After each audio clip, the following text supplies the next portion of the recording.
अस्सलाम वालेकुम। Hope you are fine. आपकी ज़िंदगी बहुत अच्छी गुजर रही होगी। आज हम जो है वो नरेशन के पार्ट 5 में आते हैं, जिसको कहा जाता है चेंज ऑफ इम्परेटिव सेंटेंस। अब इससे पहले हमने चेंज ऑफ इंट्रोगेटिव सीखा और फिर इससे पहले हमने चेंज ऑफ स्टेटमेंट्स के बारे में पढ़ा। ठीक है, आपने चेंज ऑफ प्रोनाउन और एक जर्नल इंट्रोडक्शन जो था नरेशन का वो भी आपने सीखा। तो आज इस पार्ट 5 में हम नरेशन में इम्परेटिव सेंटेंस को चेंज करना सीखेंगे। याद रखें, इम्परेटिव सेंटेंस मतलब हुक्मिया जुमले, काइंड ऑफ सेंटेंस जिसमें सब्जेक्ट नहीं होता और आप वो वर्ब से स्टार्ट करते हैं। और उमूमन हम इम्परेटिव सेंटेंस इस्तेमाल करते हैं जब किसी को कोई बात कहें या कोई हुक्म दें या कोई मशवरा दें, इसके लिए इस्तेमाल होते हैं। तो इसमें ये होगा कि जो आपका सेड है वो according to the sense change होगा। मतलब अगर वहाँ पे किसी हुक्म का सेंस आ रहा है तो आप सेड को ऑर्डर में चेंज करेंगे, मशवरे का सेंस आ रहा है तो आप सेड को एडवाइस में चेंज करेंगे, और अगर ऐसी जनरल बात कर रहे हैं तो आप सेड को टोल्ड में भी चेंज कर सकते हैं या कमांडिंग में। तो इसको हम कहेंगे चेंज ऑफ इम्परेटिव सेंटेंस। तो चेंज ऑफ इम्परेटिव सेंटेंस में बाद में जो चीज़ है वो ये है कि टू और इन्वर्टेड कामाज जो हैं वो ख़त्म हो जाएंगे और कोई बड़ी बात नहीं है। They are very easy to change. मतलब ये जो है ना, ही सेड टू अस, जिसको हम रिपोर्टिंग वर्ब कहते हैं, and give me some time to rest, ये जो आपका रिपोर्टेड स्पीच है, रिपोर्टिंग वर्ब और रिपोर्टेड स्पीच के बीच में बस टू आएगा और ये नरेशन हो जाएगी। ये कोई मुश्किल नहीं है, मैं आपको करके दिखाता हूँ। He said to us give me some time to rest. तो ये जनरली एक बात की जा रही है, कोई आर्डर नहीं है, कोई मशवरा नहीं है।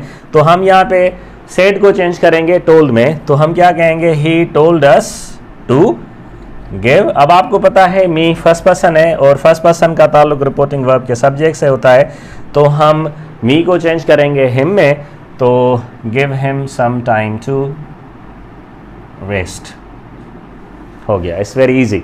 आपको क्या करना है, रिपोर्टिंग वर्ब और रिपोर्टेड स्पीच के बीच में टू का इस्तेमाल करना है। Then you see, you said to them follow your dreams. तो अब फॉलो योर ड्रीम्स, अब मशवरे का सेंस आ रहा है तो हम क्या लिखेंगे, you advise them to follow their dreams. अब यूर क्योंकि सेकंड पर्सन प्रोनाउन है, इसका ताल्लुक रिपोर्टिंग वर्ब के ऑब्जेक्ट से है। You said to her stop talking. अब ये आर्डर है इसलिए हमने सेड को यहाँ पे आर्डर में चेंज करेंगे, you ordered her to stop talking. And then negative sentence आ जाएं जब, याद रखें, तो इसमें ये होगा कि do not will change into not to. एक तो आप डू नॉट को नॉट टू में चेंज करेंगे, or said will be changed into forbid, और आप सेड को फॉरबिड में भी चेंज करेंगे। मतलब दो तरीके से आप इसको नरेशन में चेंज करेंगे। अब जैसे मैंने लिखा है, she said to us do not come near me, तो हम क्या लिखेंगे, she ordered us not to come near her, या हम ये लिख देंगे कि जो said है वो चेंज हो जाएगा forbade में, she forbade us to come near her। तो जब आप forbade का इस्तेमाल करेंगे तो याद रखें वहाँ पे आपको फिर not to इस्तेमाल नहीं करना पड़ेगा। अब जैसे ये सेंटेंस है, said to them do not swim too far, एक मशवरा है, तो हमने said को चेंज किया एडवाइस में, he advised them not to swim too far and then he forbade them to swim too far। तो said को हमने यहाँ पे forbade में चेंज कर दिया। You said to him do not waste your time, again एक एडवाइस है तो हम क्या लिखेंगे, you advise him not to waste his time and you forbade him to waste his time। So that was all about the change of your imperative sentences। Further आप practice करेंगे तो ये चीज़ें आपके लिए आसान हो जाएंगी।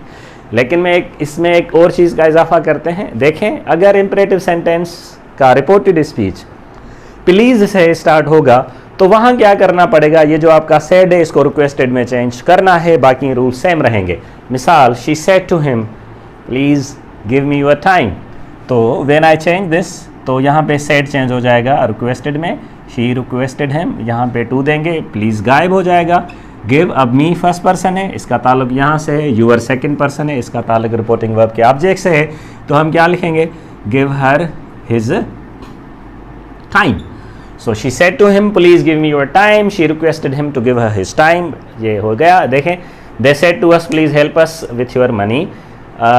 तो हम क्या लिखेंगे, they requested us to help them with her money। Please understand your position, teacher said to him। ये मैंने आपको पहले बताया था।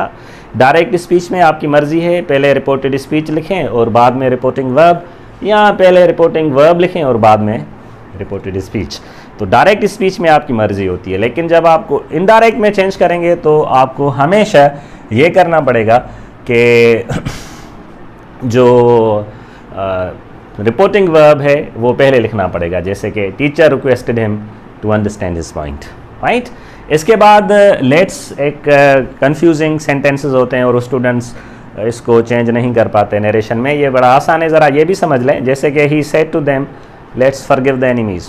अब ये जुमला किससे ऐसा हुआ? Let's say. तो जब आप इसको इनडायरेक्ट में चेंज करेंगे तो याद रखें इसके दो तरीके हैं। एक तो पहली बात ये, क्योंकि हम लेट्स सजेशन के लिए इस्तेमाल करते हैं तो आपका सेड चेंज हो जाएगा सजेस्टेड में। So he said to them, he suggested, और दैट शुड हम अपने तरफ से लगाएंगे और आपकी मर्ज़ी है यहाँ पे वी लिखें या दे लिखें, दोनों हो जाएगा। अब आप क्या लिखेंगे? He suggested that we should forgive the enemies. एक तो ये तरीका है फॉरगिव द एनिमीज़, और अगर आप दूसरे तरीके से इसको चेंज करना चाहें तो वो भी हो सकता है। आप क्या लिखेंगे? ही सजेस्टेड, और ये जो वर्ब है फॉरगिव इसको जेरेंड में चेंज कर देंगे। So he suggested forgiving the enemies, और ये आपका इनडायरेक्ट हो गया। Like you said to her, let's stay here and wait for the train. Wait for the train. तो अब हम क्या लिखेंगे? You suggested that we should या they should stay there and wait for the train, या you suggested waiting there and staying there and waiting for the train. ing लगाएंगे, waiting for the train, और ये आपका हो जाएगा, right? This one is important, ये मुझे आपको स्टेटमेंट में सिखानी थी पर मैं ये यहाँ समझा रहा हूँ, जिसको हम कहते हैं यूनिवर्सल ट्रुथ और फैक्ट। एक तो आपको पता है हमने रूल्स पढ़े कि भाई अगर आपके रिपोर्टिंग वर्ब में प्रेजेंट सिंपल, फ्यूचर सिंपल और प्रेजेंट परफेक्ट हो तो फिर टेंस चेंज नहीं होता ना रिपोर्टेड स्पीच का।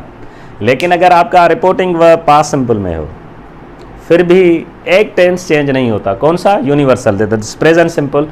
तो जब प्रेजेंट सिंपल में हम यूनिवर्सल ट्रुथ और फैक्ट की बात करते हैं, भले आपका रिपोर्टिंग वर्ब पास्ट सिंपल में हो, याद रखें टेंस चेंज नहीं होगा। अब जैसे honesty is the best policy my son said the mother, तो हम क्या लिखेंगे? The mother told her son that, बाकी आप एज इट इज़ लिख लेंगे, honesty is the best policy. In the same way you said to me the stars shine at night, the stars shine at night is a universal truth. Even though this reporting verb is in past, you said to me, instead of that you see, मैंने tense change नहीं किया, मैं क्या लिखूँगा? You told me that stars shine at night. Yeah, the earth revolves around the sun. I said the earth revolves around the sun. So I am not changing the tenses here. The reason is this, because whenever we talk about universal truth or fact, even if your reporting verb is in past, tense remain same. So that's all about the fifth part. If I get further time, I'll be working on part 6, and I'll be teaching you the change of exclamatory sentences there. So till then, Allah Hafiz.